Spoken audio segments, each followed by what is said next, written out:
সেদিন প্রচণ্ড ঠান্ডা পড়েছিল। বাইরে ছিল হাট কাঁপানো ঠান্ডা আর প্রবল বাতাস।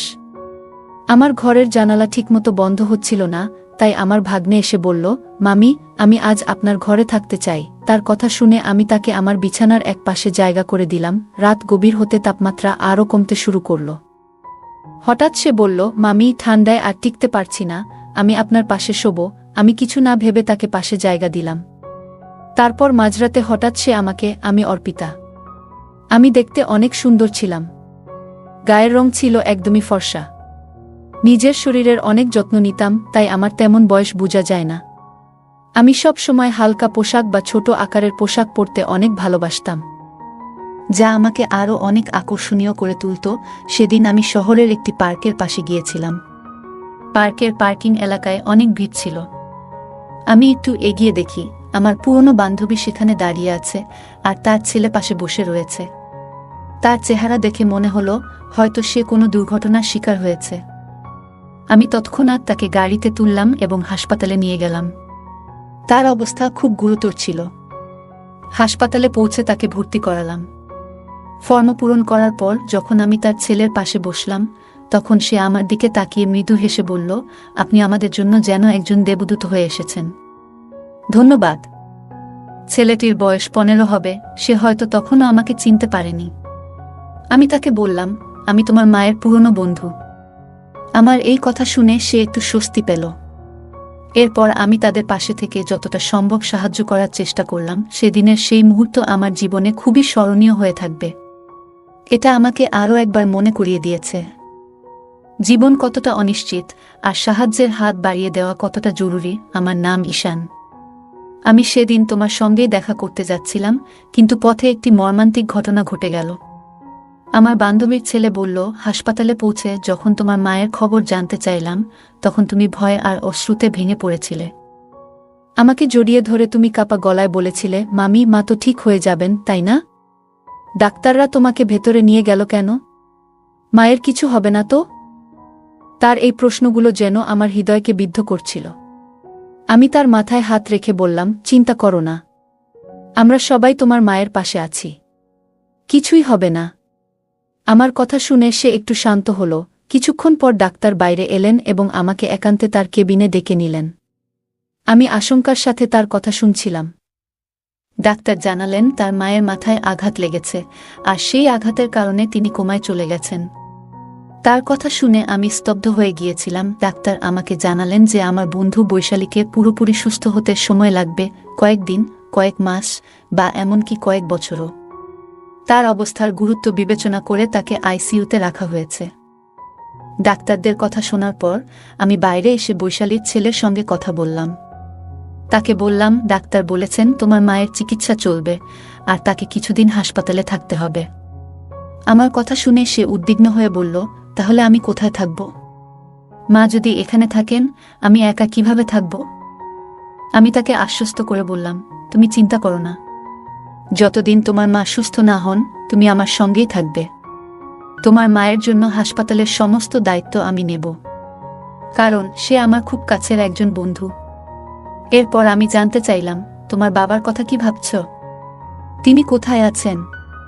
সে মাথা নিচু করে বলল, মায়ের সঙ্গে বাবার ঝগড়া হয়েছিল। তারপরে মা রাগ করে আমাকে নিয়ে এখানে চলে এসেছিলেন। আমি বাবার কাছে ফিরে যেতে পারবো না, কারণ তার কাজ বাইরে, আর তিনি এখন কোনো গ্রামে আছেন তাও জানি না। এমনকি আমি নিজেও তার সঙ্গে দূরত্ব বজায় রেখেছি। হয়তো তিনি আমার উপর রাগ করেছেন। আমি তাকে বললাম, তুমি এসব নিয়ে চিন্তা করো না, যতদিন তোমার মা সুস্থ না হন তুমি আমার সঙ্গেই থাকবে। আমরা একসঙ্গে সবকিছু সামলাবো। তারপর আমরা দুজনেই হাসপাতালের পরিবেশে থাকতে পারছিলাম না, তাই আমি একজন নার্সের সঙ্গে কথা বললাম এবং তার সাহায্য চাইলাম যাতে বৈশালীর চিকিৎসার প্রক্রিয়া সঠিকভাবে এগিয়ে যায়। বৈশালীর চিকিৎসার দায়িত্ব নেওয়ার পর বুঝতে পারলাম হাসপাতালে দীর্ঘ সময় থাকা আমার পক্ষে সম্ভব নয়, কারণ আমার কাজের দায়িত্বও ছিল। তাই আমি তার ছেলে ঈশানকে আমার বাড়িতে নিয়ে এলাম। বাড়ি আসার পথে তার জন্য কিছু প্রয়োজনীয় পোশাক কিনে দিলাম, কারণ তার কাছে তেমন কিছুই ছিল না। সেদিন ঈশান খুবই মনমরা ছিল। রাতে আমি অনেকবার তার রুমের সামনে গিয়ে দেখেছি সে কেমন আছে। জানতাম সময়ের সঙ্গে সঙ্গে সে স্বাভাবিক হয়ে উঠবে। পরের কয়েকদিন আমি তাকে হাসপাতালে নিয়ে গিয়ে তার মায়ের সঙ্গে দেখা করিয়েছিলাম। এছাড়া বৈশালীর দেখভালের জন্য আমি হাসপাতালে নার্সদের সঙ্গে কথা বললাম এবং তাদের সাহায্যের জন্য অর্থ প্রদান করলাম। কারণ প্রতিদিন সেখানে যাওয়া আমার পক্ষে সম্ভব ছিল না। ধীরে ধীরে ঈশান আমার বাড়ির পরিবেশে মানিয়ে নিতে শুরু করল। তবে বাড়িতে দীর্ঘ সময় কাটাতে গিয়ে সে একটু একঘেয়েমিতে পড়ে যাচ্ছিল। আমি তাকে বললাম, ঈশান, পরের বছর তোমার কলেজ শুরু হবে। তোমার শরীরও ভালো আছে। তুমি যদি চাও তাহলে জিমে ভর্তি হতে পার। আমার পরিচিত একটি ভালো জিম আছে, সেখানে তোমার ভর্তি করিয়ে দিতে পারি। এছাড়া তুমি ডান্স ক্লাস বা মিউজিক ক্লাসেও যোগ দিতে পারো। এতে তোমার সময় ভালো কাটবে এবং একঘেয়েমি দূর হবে। প্রথমে সে দ্বিধা করলেও আমার উৎসাহে সে জিম এবং ক্লাসে যোগ দিল। ধীরে ধীরে সেখানে তার নতুন বন্ধুরা তৈরি হলো এবং তার মন ভালো হতে লাগল। ঈশান এখন নিজের জন্য আরও যত্ন নেওয়া শুরু করল। জীবন নিয়ে তার দৃষ্টিভঙ্গি ধীরে ধীরে বদলে যাচ্ছিল। আমার মনে হলো সে কেবল তার শৈশবের কঠিন সময়গুলো কাটিয়ে উঠছিল এবং তার সামনে একটি নতুন ভবিষ্যৎ অপেক্ষা করছিল। ঈশান ধীরে ধীরে আমার জীবনে একটি গুরুত্বপূর্ণ অংশ হয়ে উঠছিল। সে শুধু আমার কথা শুনে তা নয়, আমার প্রতিটি কাজেও সাহায্য করত। আমি দেখলাম জিমে যাওয়ার জন্য তার শরীরের সঠিক যত্ন নেওয়া খুবই জরুরি। তাই আমি প্রতিদিন তার জন্য পুষ্টিকর খাবারের ব্যবস্থা করতাম। এক রাতে আমি ঈশানের ঘরে দুধ নিয়ে যাচ্ছিলাম। হঠাৎ দরজার সামনে আমার পা পিছলে গেল এবং আমি মেঝেতে পড়ে গেলাম। ঈশান দ্রুত ছুটে এলো। সে আমাকে সাহায্য করে দাঁড় করালো এবং নিজের ঘরে নিয়ে গিয়ে আমাকে বিছানায় শুইয়ে দিল। তার এই সাহসিকতা এবং যত্নশীলতা দেখে আমি অবাক হয়ে গিয়েছিলাম। সে আমার হাত থেকে পড়ে যাওয়া দুধ পরিষ্কার করল এবং তারপর খুব যত্ন সহকারে আমার পায়ে মালিশ করতে শুরু করল। আমি তার দিকে তাকিয়েছিলাম। একটা 15 বছরের ছেলের মধ্যে এতটা পরিপক্কতা আমি কখনো ভাবিনি। আমার বয়স তখন 32। জীবনে এমন একজন মানুষ আগে কখনো দেখিনি যে এতটা যত্নশীল আর দায়িত্বশীল। ঈশান তার বয়সের তুলনায় অনেক বেশি পরিণত ছিল। তার কাজ করার ধরন, তার দায়িত্ববোধ সবকিছুতেই একটা বিশেষত্ব ছিল। পায়ে মালিশ করার সময় আমি মৃদু হেসে বললাম, ঈশান, আমি তো তোকে সবসময় ছোট মনে করতাম, কিন্তু আজ তুই প্রমাণ করলি যে তুই কতটা দায়িত্ববান। তোর এই পরিণত আচরণ আমাকে সত্যিই অবাক করেছে। সেদিন আমি প্রথম বুঝলাম, মানুষের বয়স নয়, তার মন এবং কাজ করার দক্ষতাই তাকে আলাদা করে তোলে। ঈশানের এই যত্নশীলতা আমার জীবনে নতুন এক সম্পর্কের ভিত্তি তৈরি করল, যা শুধুই বিশ্বাস এবং পারস্পরিক সম্মানের উপর দাঁড়িয়েছিল। ঈশান ধীরে ধীরে তার জীবনকে নতুন পথে নিয়ে যাচ্ছিল। তার জিমে যাওয়া এবং নিয়মিত পুষ্টিকর খাবার গ্রহণের ফলে সে শরীরে শক্তি এবং মনে আত্মবিশ্বাস অর্জন করছিল। একদিন মজা করে আমি তাকে বললাম, ঈশান, এত শক্তি তোর কোথা থেকে আসে? তুই কি খাস যে এত তাড়াতাড়ি এত শক্তিশালী হয়ে গেছিস? সে হেসে বলল, মামি, আমি এখন আর ছোট নেই, আমি বড় হয়ে গেছি। তুমি আমাকে এবং আমার মাকে যেভাবে সাহায্য করেছেন তার জন্য আমি তোমার কাছে চিরকৃতজ্ঞ। আমি এখন তোমার জন্য কিছু করতে চাই। তার এই কথাগুলো আমাকে স্পর্শ করল। ঈশান তার কৃতজ্ঞতা প্রকাশ করার পাশাপাশি আমাকে সম্মানও জানাচ্ছিল। এরপর সে আমাকে বলল, মামি, যদি তোমার কোনো আপত্তি না থাকে, আমি রাতে তোমার ঘরে থাকতে পারি? যদি তোমার কোনো সাহায্যের প্রয়োজন হয়, আমি পাশে থাকব। ঈশান সত্যিই খুব যত্নশীল এবং সাহায্যপ্রবণ ছেলে। আমি তার প্রস্তাবে সম্মতি দিলাম। বাড়িতে আমি একাই থাকতাম, তাই আরামের জন্য হালকা পোশাক পরার অভ্যাস ছিল।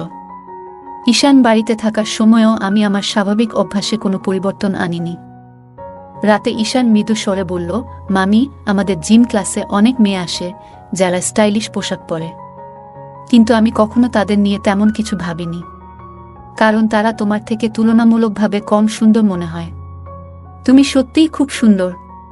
তোমার পরা পোশাক সব সময় তোমার ব্যক্তিত্বকে আরও আকর্ষণীয় করে তোলে। তার এই সোজাসাপটা এবং প্রশংসাসূচক কথা শুনে আমি মৃদু হেসে বললাম, তোর কথা শুনে ভালো লাগলো ঈশান। সেদিন আমি বুঝলাম, ঈশান শুধু শারীরিকভাবে নয়, মানসিকভাবেও অনেক পরিণত হয়েছে।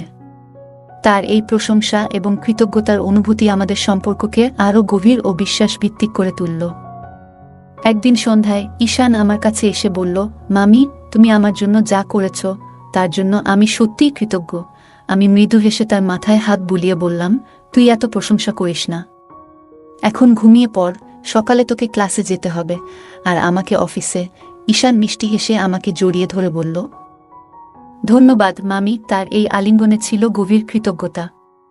আমি তার এই অনুভূতিতে মুগ্ধ হলাম, কিন্তু আমার মনে হলো এটা শুধুই তার ভালোবাসা আর যত্নের বহিঃপ্রকাশ। পরের দিন সকালে আমি অফিস যাওয়ার আগে ঈশানকে তার ক্লাসে নামিয়ে দিলাম। সে সকালবেলায় ক্লাসে যেত আর বিকেলে জিমে। দিনগুলো এইভাবেই চলছিল। কিন্তু কয়েকদিনের মধ্যে আমি লক্ষ্য করলাম ঈশানের আচরণ কিছুটা বদলে গেছে।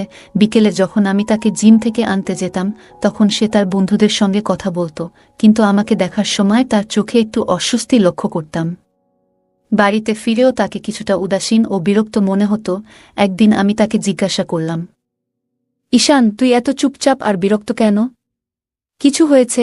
ঈশান একটু দ্বিধা করে বলল, মামি, সত্যি বলতে তুমি আমার এই চুপ থাকার কারণ। যখন তুমি আমাকে জিম থেকে নিতে আসো, আমার বন্ধুরা তোমাকে নিয়ে কথা বলে। তাদের কথা শুনে আমার খারাপ লাগে। আমি অবাক হয়ে বললাম, কেন খারাপ লাগে? ওরা কি বলে? ঈশান বলল, তারা তোমাকে নিয়ে মজা করে। শুধু আমার বন্ধুরা নয়, বড় ছেলেরাও তোমাকে দেখে। তুমি যেমন আসেন তেমনই থাকো। কিন্তু আমি চাই না তোমার দিকে কেউ তীর্যক দৃষ্টিতে তাকাক, কারণ তুমি আমার জীবনের এক বিশেষ মানুষ, আর তোমাকে আমি সেভাবেই দেখি। তার এই কথা শুনে আমি বিস্মিত হলাম। ঈশানের মধ্যে যে একটা দায়িত্ববোধ আর সুরক্ষার অনুভূতি কাজ করছে, তা আমাকে স্পর্শ করল।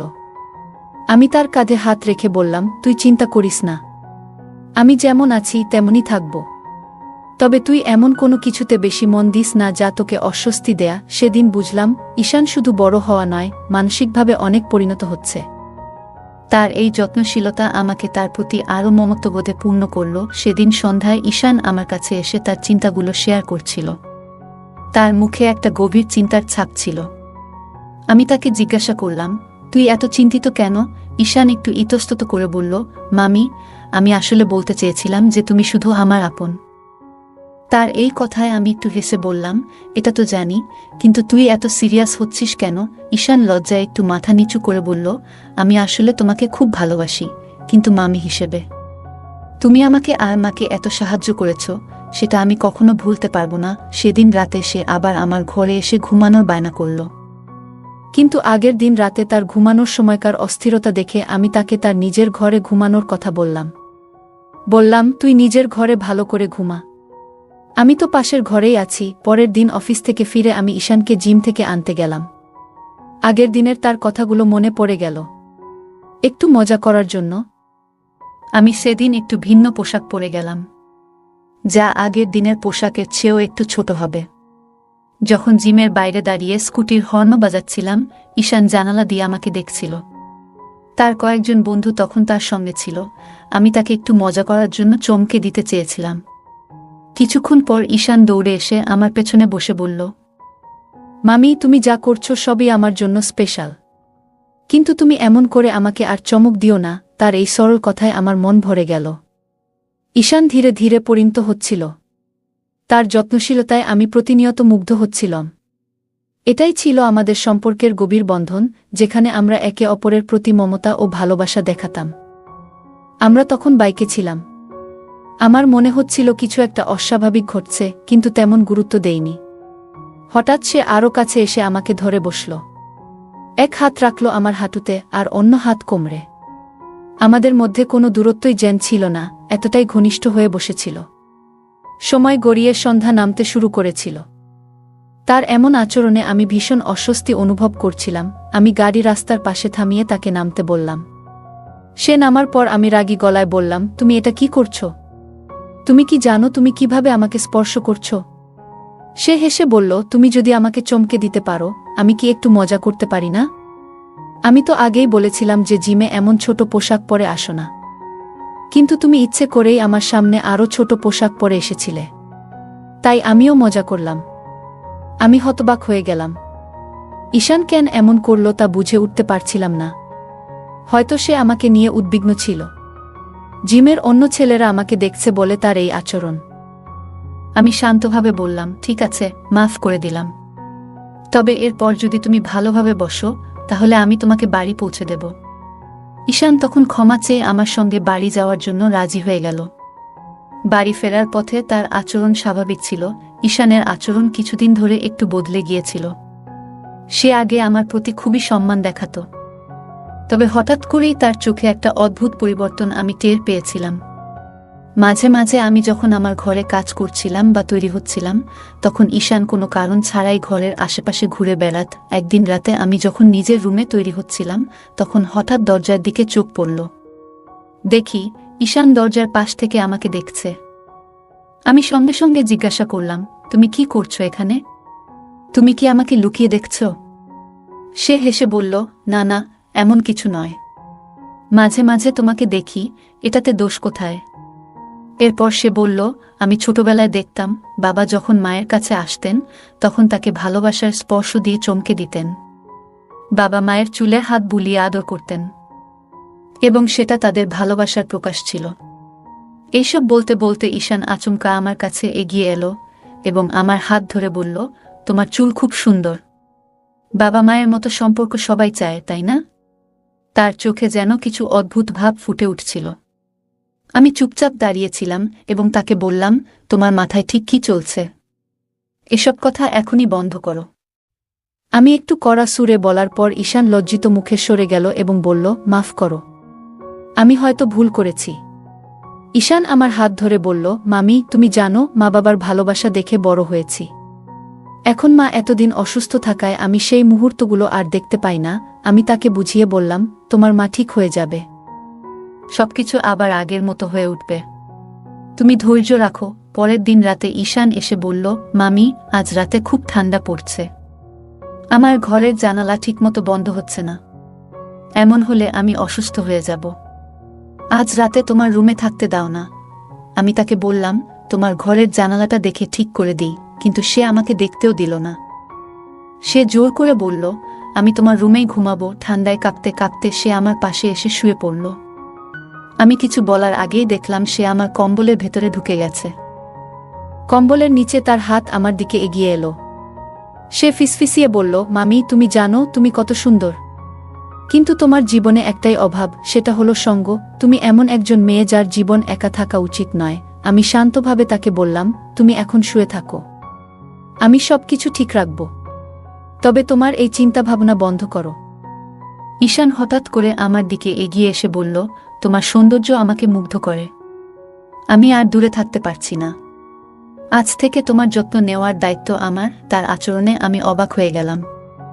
সে আমার কাছে এসে ফিসফিসিয়ে কিছু বলতে চাইল, কিন্তু তার চোখে একটা অদ্ভুত দৃষ্টি ছিল। আমি সতর্ক হয়ে গেলাম। হঠাৎ বুঝতে পারলাম সে কিছু করতে চাইছে যা অস্বাভাবিক। আমি দ্রুত চিৎকার করে উঠলাম, ঈশান, তুমি কি করছো? এখান থেকে সরে যাও। আমার আওয়াজে পাশের ঘরে থাকা কুলদীপ উঠে এলো। লাইট জ্বালিয়ে সে পরিস্থিতি বুঝতে পারল। কুলদীপ ছিল ঈশানের বাবা, যার সাথে আমার গোপন সম্পর্ক ছিল। সে আমার পাশের ঘরেই আমার জন্য অপেক্ষা করছিল। কুলদীপ এগিয়ে এসে ঈশানকে বলল, তুমি এভাবে আচরণ করছো কেন? এটা কি ঠিক? ঈশান একটু থেমে বলল, আমি জানি না কেন, কিন্তু আমি নিজের আচরণ নিয়ন্ত্রণ করতে পারছি না। আমি কুলদীপের দিকে তাকিয়ে বললাম, তোমার ছেলের এই আচরণ আমার জন্য খুব অস্বস্তিকর। তুমি তার সাথে কথা বলো এবং বোঝাও যে এই ধরনের আচরণ গ্রহণযোগ্য নয়। কুলদীপ ঈশানকে নিয়ে বাইরে চলে গেল, আর আমি মনে মনে ভাবলাম, এমন পরিস্থিতি যাতে আর না হয় তার জন্য সবাইকে সতর্ক হতে হবে। ঈশান আমার দিকে তেড়ে এলো, কিন্তু তখনই কুলদীপ তাকে ধরে থামিয়ে দিল। ঈশান রাগে বলল, তোমার কথাগুলো শুনে আমি আর চুপ থাকতে পারছি না। তুমি জানো, কিছুদিন আগে আমার হাতে একটা চিঠি এসেছে। সেটা আমার মায়ের লেখা। যখন আমি সেটা পড়লাম, তখন সবকিছু পরিষ্কার হলো। সে থেমে একটু গভীর নিঃশ্বাস নিয়ে বলল, গত কয়েক মাস ধরে মা বাবার মধ্যে অশান্তি চলছিল। শুরুতে আমি কিছুই বুঝতে পারছিলাম না, কিন্তু ধীরে ধীরে জানলাম বাবার জীবনে অন্য একজন নারী এসেছে। সেই কারণেই তাদের সম্পর্ক এতটা খারাপের দিকে গেছে। আমি স্তব্ধ হয়ে তার কথা শুনছিলাম। ঈশান বলল, মাকে জিজ্ঞেস করেছিলাম, কিন্তু মা কখনো বাবার সম্পর্কে খারাপ কিছু বলেনি। একদিন গার্ডেনে মা তোমার সঙ্গে কথা বলেছিল, সেটা আমি শুনেছিলাম। পরে যখন মায়ের অ্যাক্সিডেন্ট হলো, তখন হাসপাতালে থাকা অবস্থায় সেই চিঠিটার কথা জানলাম। আমি জানি তুমি সেই চিঠিটা লুকিয়ে রেখেছিলে। তার চোখে রাগ আর কষ্ট মিশেছিল। সে বলল, তোমার মতো মানুষদের কারণে মানুষ বিশ্বাস হারায়। তুমি কিভাবে অন্যের জীবনে এতটা নষ্টামি করতে পারো? তোমার মতো মানুষ কখনো কারো সত্যিকারের ভালোবাসা পেতে পারে না। আমার মা শেষ পর্যন্ত তোমার মতো একজনের কারণে এই অবস্থায় পড়েছে। আমি হতবাক হয়ে গেলাম, কিছু বলার ভাষা হারিয়ে ফেলেছিলাম। কুলদীপ তাকে শান্ত করার চেষ্টা করছিল। পুরো পরিস্থিতি এতটাই জটিল হয়ে উঠেছিল যে মনে হলো কিছু সম্পর্ক কখনো সহজে মিটমাট করা যায় না। সাম্প্রতিক সময়ে আমার মা এক ধরনের মানসিক অশান্তিতে ভুগছিল। তাকে প্রায়ই একটি ইনজেকশন নিতে দেখা যেত। আমি যখন কারণ জানতে চাইতাম, সে বলতো এটা একটা সাধারণ ক্যালসিয়াম ইনজেকশন। কিন্তু একদিন আমি ডাক্তারকে কথা বলতে শুনে বুঝতে পারি যে বিষয়টা মোটেই সাধারণ নয়। ডাক্তার জানিয়েছিলেন ইনজেকশনের কারণে তার শরীরে একাধিক সমস্যা তৈরি হয়েছে এবং এর ফলেই সে একদিন হঠাৎ করে অচেতন হয়ে পড়ে। সেখান থেকেই শুরু হয় তার আরও বড় সমস্যার পথচলা। এই ঘটনাগুলো আমাকে ভীষণ অবাক করে দেয়। তখন ঈশান বলে উঠল, আমার মা এতদিন ধরে যে সমস্যার মধ্যে দিয়ে যাচ্ছিলেন তার মূল কারণ তুমি তাকে এমন এক ভুল পথে নিয়ে গেছো যেখান থেকে সে আর ফিরে আসতে পারেনি। এই হাই ডোজ ইনজেকশনই তাকে শেষ পর্যন্ত কোমায় পাঠিয়েছে। আমি চুপচাপ দাঁড়িয়েছিলাম। সত্যি বলতে আমার ভিতর এক ধরনের অপরাধবোধ ছিল। ঈশান আরও বলল, আমি মায়ের ব্যাগ থেকে সেই ইনজেকশন পেয়েছি। মা শুধু ভুক্তভোগী, তার নিজের কোনো দোষ ছিল না। কিন্তু তোমার ভুলের শাস্তি আজ সে পেয়েছে। এখন সময় এসেছে তুমি নিজেও সেই শাস্তি পাও। তার এই কথাগুলো আমাকে স্তব্ধ করে দিল। আমি বুঝতে পারছিলাম না কি বলবো। আমার মুখ থেকে শব্দ বের হচ্ছিল না। সত্যি বলতে আমিও অনেক বড় ভুল করেছি। তবে এই ভুলের জন্য আমি একা দায়ী নই। কুলদীপও সমানভাবে জড়িত। আমি কুলদীপের প্রতি পাগলের মতো আসক্ত ছিলাম। যদিও জানতাম সে বিবাহিত, তবুও তাকে ছেড়ে যেতে পারিনি। আমাদের সম্পর্কের জটিলতা বাড়তেই থাকে। একসময় আমি ঈশানকে তার মায়ের অভাব পূরণের প্রতিশ্রুতি দিয়েছিলাম এবং কুলদীপও তার স্ত্রী থেকে দূরে থাকার সিদ্ধান্ত নিয়েছিল। কিন্তু বিধাতা যেন আমাদের জীবনে অন্য কিছু লিখেছিলেন। একদিন কুলদীপ আমার দেওয়া আংটিটা ফিরিয়ে দিয়ে বলল, আজ থেকে আমি আমার স্ত্রী এবং ছেলের কাছে ফিরে যাব। আমি তাদের অনেক কষ্ট দিয়েছি, এবার তাদের জন্য কিছু করব। আমাদের সম্পর্ক এখানেই শেষ। আমি কুলদীপের কথা শুনে বোবা হয়ে গিয়েছিলাম। আমাদের জীবনে ঘটে যাওয়া ঘটনাগুলো যেন একটি শিক্ষার মতো ছিল। কিছু সম্পর্ক কখনো মেরামত করা যায় না। কুলদীপ বলল, আমি আর আমার ছেলেকে কোনো দুঃখ দিতে চাই না। যদি আবার তাদের কষ্ট দিই তবে ঈশ্বর আমাকে ক্ষমা করবেন না। আমার স্ত্রী আমাকে এমন এক অপরাধী বানিয়েছে যার বোঝা আর আমি বহন করতে পারছি না। তুমি দয়া করে আমার জীবন থেকে সরে যাও। আর কখনো কোনো বিবাহিত মানুষের সঙ্গে সম্পর্ক গড়ে তুলো না। সেদিন কুলদীপ আমাকে ছেড়ে চলে গেল। আমি আবার একা হয়ে পড়লাম। আমার এই একাকিত্বের পেছনে ছিল আমার নিজের স্বার্থপরতা আর মিথ্যা অহংকার। আমি এতটাই কুলদীপের প্রেমে অন্ধ হয়ে গিয়েছিলাম যে কখনো ভাবিনি তার স্ত্রী আর সন্তান আছে। আমি যদি কুলদীপের জীবনে প্রবেশ করি তবে তার পরিবারের কি হবে, এই কথাগুলো আগে ভাবলে হয়তো আজ আমাকে এই অনুশোচনার ভার বইতে হতো না। কুলদীপ তার পরিবারের কাছে ফিরে গেল, কিন্তু আমার হৃদয় থেকে তাকে সরানো সম্ভব হলো না। আমি নিজেও জানতাম না এই একতরফা প্রেম আমাকে কোথায় নিয়ে যাবে। মানুষ সবসময় অন্যের থেকে কিছু ছিনিয়ে নিতে চায়, কিন্তু এর ফলে সে কখনোই সুখী হয় না। হোক সেটা খাবারের টুকরো বা কারো ভালোবাসা। যতই হিংসা করো, ঈশ্বর ততই আমাদের আরও অসন্তুষ্ট রাখেন। আজকের এই গল্প থেকে আমরা শিখি যে সত্যিকারের অধিকার যার, সে তা একদিন ফিরে পায়। আর অন্য কারো সুখ কেড়ে নেওয়ার চেষ্টা করলে তার ফলাফল কখনোই ভালো হয় না। কুলদীপ তার প্রকৃত অধিকার ফিরে পেল, আর অর্পিতা একাকিত্বে ডুবে গেল। মানুষ অন্যের কাছ থেকে যা ইচ্ছা কেড়ে নিতে পারে, কিন্তু ভাগ্যকে কখনো বদলাতে পারে না। তাই আমাদের উচিত নিজের যা আছে তাতেই সন্তুষ্ট থাকা। অন্যের সুখ দেখে ঈর্ষা না করে নিজের জীবনে ইতিবাচক চিন্তা রাখা। বন্ধুরা, এই গল্পটি কেমন লাগলো?